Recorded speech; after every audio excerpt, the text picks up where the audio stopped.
Hello friends, this video on biological classification part 22 is brought to you by examfear.com. No more fear from exam. Understand this lesson on biological classification. So let us look at the first question. Discuss how classification systems have undergone several changes over a period of time.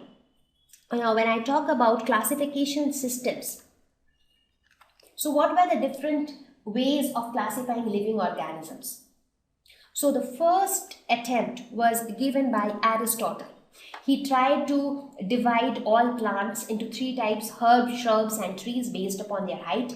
He tried to divide animals based on their habitats like aerial, aquatic and terrestrial. He also tried to divide animals based upon the presence or absence of blood. But all these classification didn't help. That's because this way of classification was not very fruitful, because organisms, even though they are sharing the same habitat, they were very much different from each other in their nutrition, in their structure and in so many things.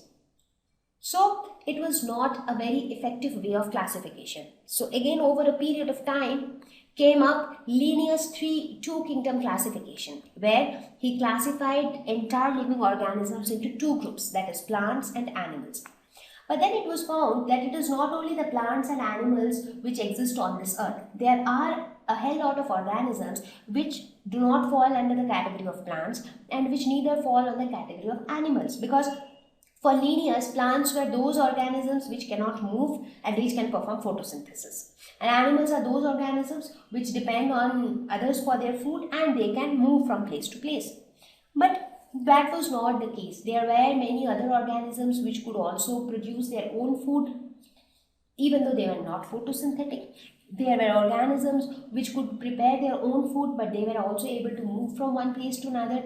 So this two kingdom classification was also a failure. So again, after some time, came up the Whittaker's five kingdom classification, where he classified all living organisms into five kingdoms, that is Monera, Protista, Fungi, Plantae and Animalia. Now this classification was effective. That's because the basis of this classification was cell structure, nutrition and body organization. So now the unicellular and multicellular were segregated. Now the eukaryotes and prokaryotes were also segregated. Now also the organisms whose body structure were simpler and those who were with a complex body organization were also separated. So that is how this classification systems underwent a change over a period of time, starting from Aristotle, then Linnaeus and finally Whittaker. Let us look at the next question.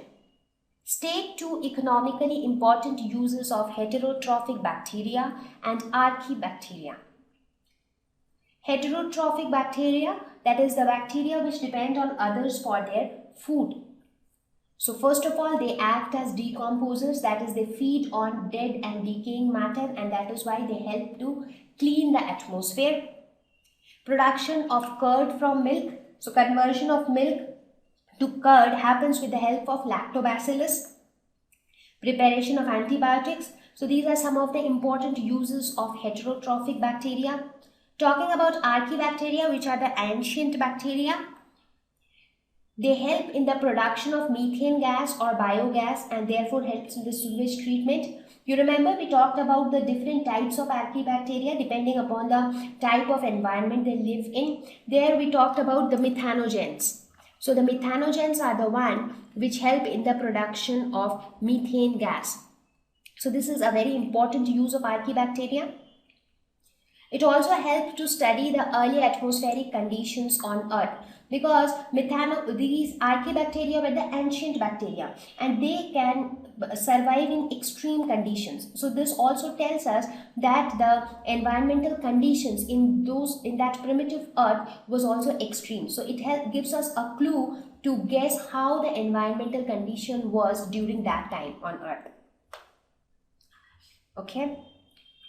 So let us look at the next question. What is the nature of cell walls in diatoms?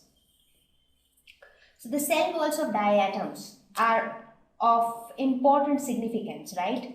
Because you remember we spoke about the diatomaceous earth. Right. So the cell walls are made up of silica. And how is the structure of the cell walls? It consists of two shells which exactly fit into each other. The way the lid of your tiffin box fits into the box. That is how the two shells exactly fit into each other.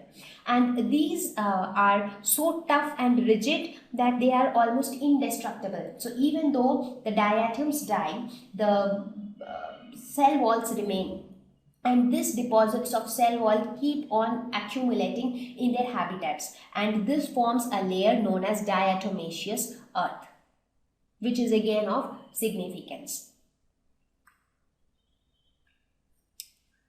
Find out what do the terms algal bloom and red tides signify. As I mentioned before also, algal bloom is nothing but increase in the population of algae. So it is a huge increase in the population of algae. So suddenly if the number or the population of algae increases too much, we say it is algal bloom. It results in discoloration of water. Now if algal bloom happens for a green algae, so the water turns green in color. If algal bloom happens for a blue algae, the water turns blue in color. So it can cause discoloration of water. Red tide is nothing but algal bloom. It is a kind of algal bloom caused by red colored algae, dinoflagellates.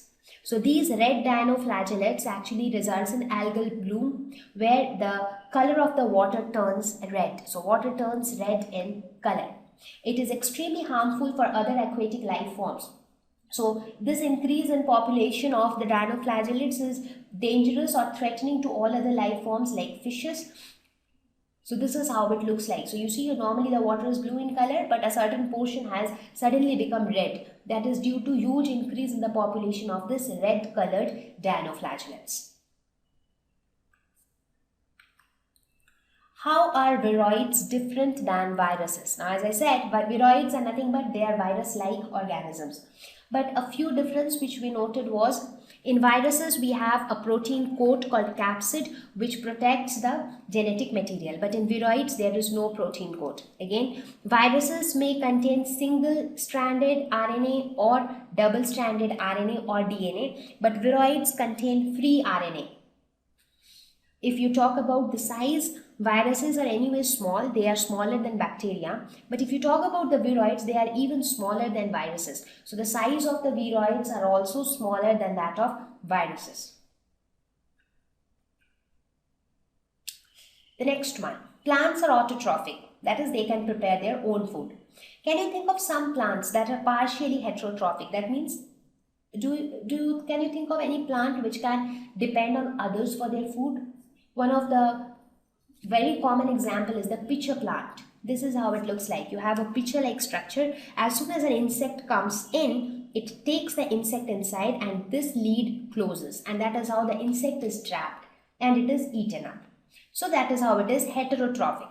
Similarly, there is a Venus flytrap. So if you look, this is how the plant looks like. So it opens like this. An insect, as soon as it gets an insect inside, this lid will close up and then the insect will be eaten and digested.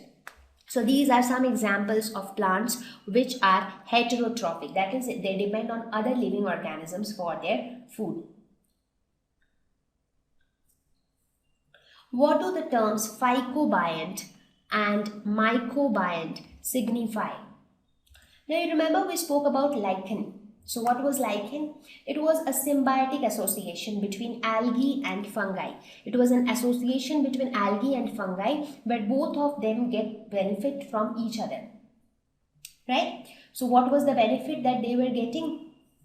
The algae was preparing food for the fungi and the fungi was giving shelter to the algae. So this algal component is known as phycobiont. The word phyco itself means algae.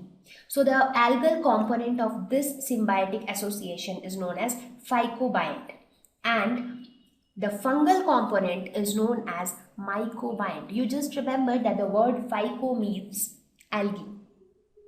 So phycobiont is algal component and the fungal component is mycobiont. So as I said, algae provides food to the fungi because the algae is capable of preparing its own food, and the fungi provide shelter and protection to the algae. So this is how a lichen looks like. Give a comparative account of the classes of kingdom fungi under the mode of nutrition. Now, we spoke about the different types of fungi based upon their modes of reproduction and their structure. That's because that is where the main difference lies. Now, can you compare them all based upon their nutrition? So, let's have a look. Phycomycetes, they are obligate parasites. That means they need some other organisms to complete their life cycle. So sometime or the other they need another organism. Ascomycetes, see, fungi, they are all heterotrophic. So there is no chance of any autotrophic nutrition. So all heterotrophic, but inside that heterotrophic, some might be decomposers, some might be saprophytes or parasites. So Ascomycetes can be saprophytic or decomposers or parasitic. It can be either of them. Basidiomycetes, like mushrooms, they are mostly decomposers. However, some of them are parasitic. If you talk about Deuteromycetes, they can be saprophytes. Mostly, in fact, they are saprophytes, but sometimes they can also be parasitic. So with this, I'll conclude this lesson, and I hope that this lesson on biological classification would have helped you. So see you all in the next lesson. Thank you. Please visit www.examfear.com to watch more videos, attempt free online test, get free study material, find tutors and mentors. Thank you once again.